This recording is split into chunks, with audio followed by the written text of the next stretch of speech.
Hello, good afternoon, good evening, good morning, good day, whatever the time local is for you when you see my show. And it's wonderful to have you with me and to explore topics which are really interesting.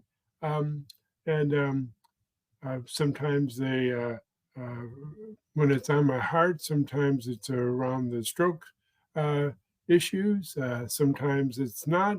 And sometimes, mm, most of the time, I have a guest, and they're very fascinating people. And sometimes they had a stroke, sometimes they help strokes, uh, help the stroke community, or sometimes they're just cool to talk with them.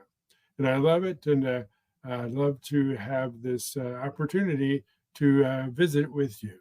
So, what I'm talking about today is aphasia. But I know I've talked about it in the past, but um, aphasia is a communication disorder. It can be anything from you have difficulty speaking, it can be you have difficulty um, hearing, or you can have difficulty seeing in a way to communicate.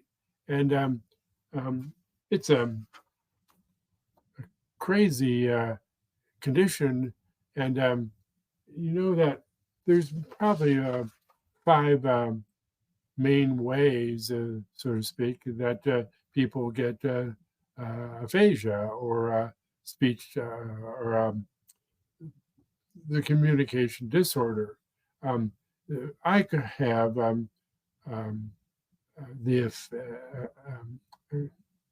expressive aphasia, and that means I have difficulty sometimes telling you what's on my mind, and and I know that it's because of the strokes. It's because of one of the stroke. Um, then the second stroke took out my motion of my right side of my body, but um, I'm still with the stroke issues, with the aphasia issues.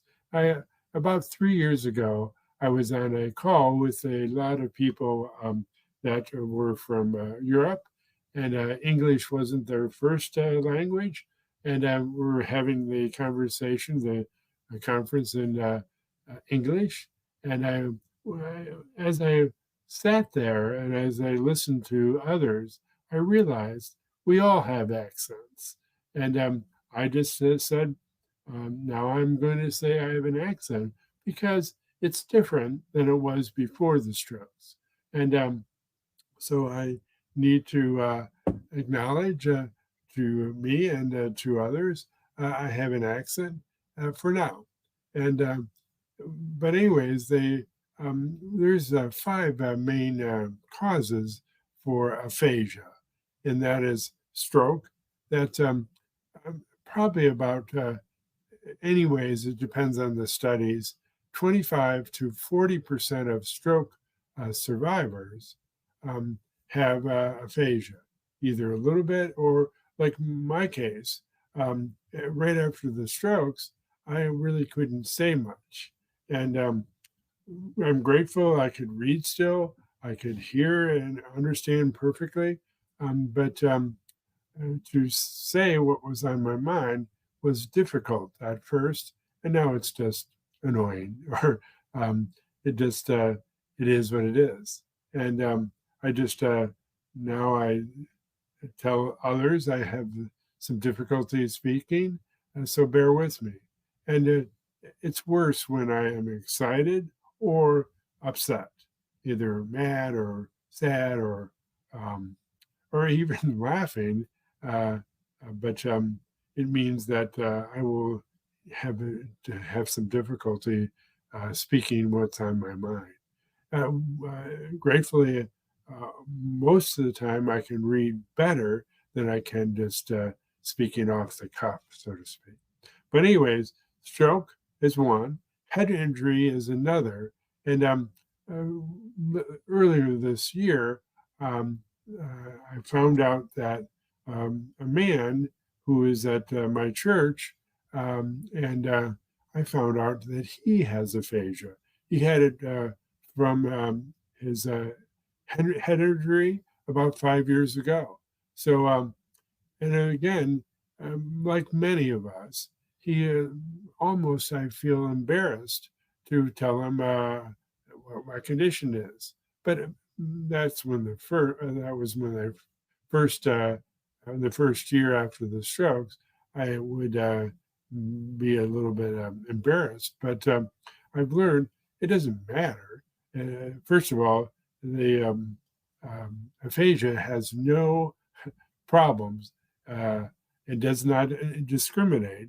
It goes wherever it's going to go.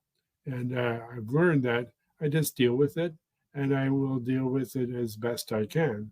And then hopefully who I'm communicating with can deal with it. And but anyways, that's the second situation. The third is brain tumors. And so know that maybe it can be a side effect of the brain tumors, either the when they're treating the tumor or afterwards when they're in remission, they can have aphasia as a side effect of the issue of the condition. And the fourth is neurodegenerative diseases. So basically, like Alzheimer's disease and other forms of dementia can gradually invite aphasia, and you have to deal with that. And migraines is another interesting thing.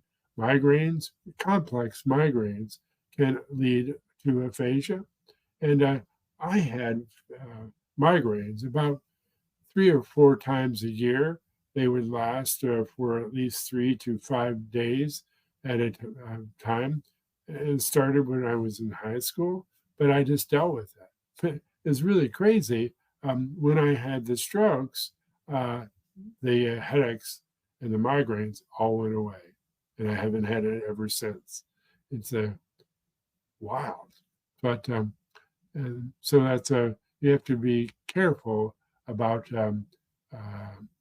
when you're dealing with a neurodegenerative disease, or have with someone else, your loved one is having a neurodegenerative disease, they can develop aphasia.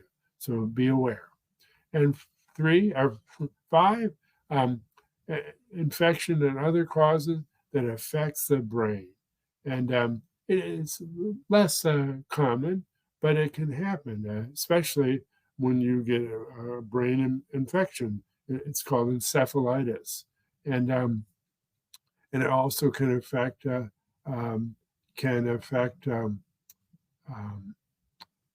can be stroke-like events, and it can be caused again by migraines, and so it's crazy. And so when you realize that it is an equal opportunity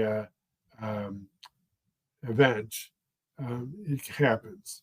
And so just remember that when you are dealing with someone who has this aphasia, understand that from my viewpoint, we're not deaf.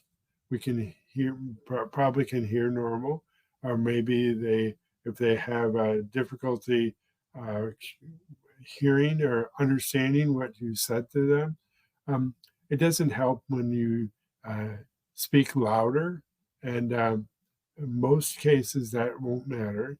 And when you understand the root of the cause is aphasia, then you understand you can have some grace and be patient. And eventually we'll find a way to get my point across, or which the aphasia patient can get across to you, and to realize they're doing their best job. And if you have a little more patience and some grace, you eventually will get through the interaction. So, I think that's about